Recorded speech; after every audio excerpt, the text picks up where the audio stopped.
நலம் காக்கும் ஸ்டாலின், உங்கள் குடும்பத்தின் நலன் அரசின் பொறுப்பு. செய்திகள் தொடர்கின்றன.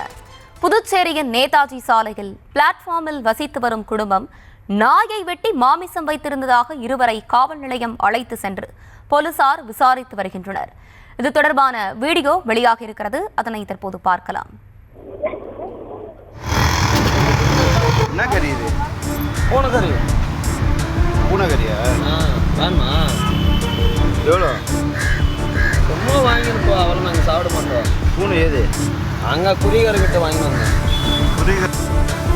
அது எங்கே விட்டாது, அங்கே போய்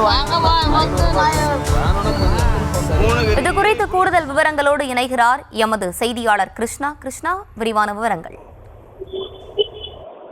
புதுச்சேரி ரயில் நிலையம் அருகே இருக்கக்கூடிய ஒரு காலியான இடத்திலிருந்து மூங்கில் பொருட்களை விற்பனை செய்யும் ஒரு குடும்பம் அந்த பல வருடங்களாக அந்த பிளாட்ஃபார்ம் இடத்தில் வசித்து வருகிறார்கள். இவர்கள் அந்த நாய்க்குட்டிகள், பூனைக்குட்டிகளை வளர்த்து வருகிறார்கள். இந்த நிலையில் இந்த காலை வாய்ஸ்லெஸ் பார்லெஸ் அவர் தலைவர் அசோக்ராஜ் அந்த பகுதியை சென்றிருக்கிறார்.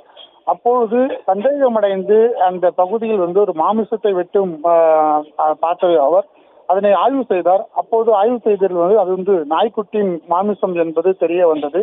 இந்த உடனடியாக அந்த வெட்டப்பட்ட கால்கள் மற்றும் அந்த மாமிசத்தை சோதனை செய்ததில் அது நாய்க்குட்டியுடைய கால்கள் இருந்தது அவர் தெரிந்தது. இதை பார்த்து அவர் அதிர்ச்சி அடைந்த அவர் உடனடியாக ஒடிஞ்சாலை காவல் நிலையத்தில் புகார் கொடுத்தார். புகாரின் அடிப்படையில் காவல்துறையினர் சம்பவ இடத்திற்கு விசாரணை செய்தது மாமிசம் தான் என்பது உறுதியானது. இதனையடுத்து அங்கிருந்து 2 நபர்களை காவல் நிலையத்திற்கு அழைத்து சென்று தற்போது விசாரணையில் ஈடுபட்டு வருகின்றனர். புதுச்சேரியில் பல்வேறு மாநிலங்களிலிருந்து பல்வேறு பகுதியிலிருந்தும் சுற்றுலா பயணிகள் அதிகரித்து வருகின்ற நிலையில தற்போது இந்த நாய் காய்கறி கறி வெட்டி மாமிசமாக உண்ணக்கூடிய விவகாரம் பெரும் பரபரப்பை ஏற்படுத்தியிருக்கிறது.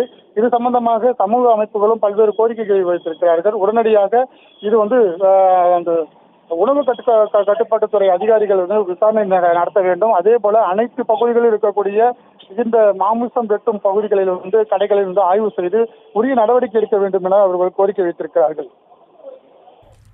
விவரங்களை வழங்கியமைக்கு நன்றி கிருஷ்ணா. நலம் காக்கும் ஸ்டாலின், உங்கள் குடும்பத்தின் நலன் அரசின் பொறுப்பு.